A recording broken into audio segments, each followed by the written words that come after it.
Hi friends, ಇದು ನೋಡ್ತಾ ಇದ್ದೀರಾ ಮೆಂತಿ ಪಲ್ಯ. ನಿಮಗೆ ಲಾಸ್ಟ್ ವಿಡಿಯೋದಲ್ಲಿ ತೋರಿಸಿದ್ದಿಲ್ಲ, ಈ ಥರ ಸಣ್ಣ ಮೊಳಕೆ ಬಂದಿವಂತ ಈ ಥರ ಈಗ ಇಷ್ಟು ಎತ್ತರ ಆಗಿದೆ.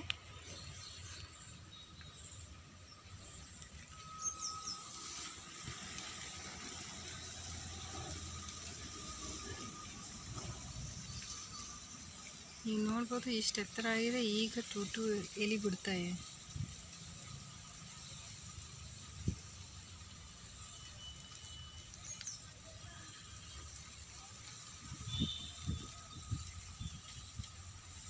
ಮತ್ತೆ ಹಾಕಿದ್ದೀವಿ ಅಂದರೆ ಒಂದು ಖಾಲಿ ಆದರೆ ನೆಕ್ಸ್ಟ್ ಫ್ರೆಶ್ ಆಗಿ ಮತ್ತೆ ಆಗ್ತಾವಂತೇಳಿ ಮತ್ತೆ ಹಾಕಿದ್ದೀವಿ ಇವತ್ತೇ.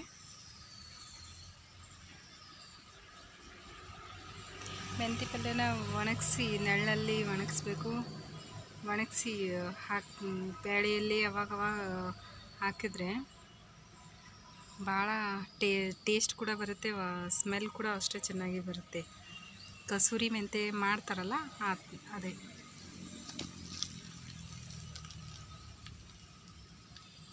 ಇದನ್ನು ದೊಡ್ಡದಾದ್ಮೇಲೆ ನೆರಳಲ್ಲಿ ಒಣಗಿಸ್ಬೇಕು.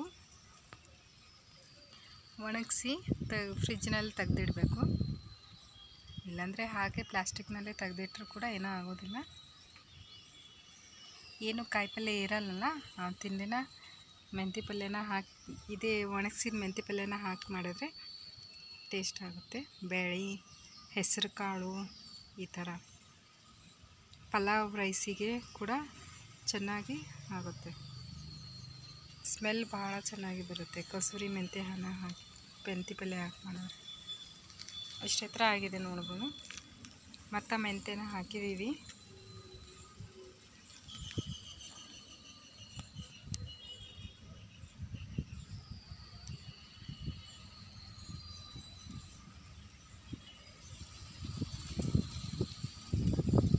ಸಾಕು, ಸ್ವಲ್ಪ ಮನೆ ಬಳಸ್ಲಾಕ ಅಂಥೇಳಿ ಹಾಕಿದ್ದು.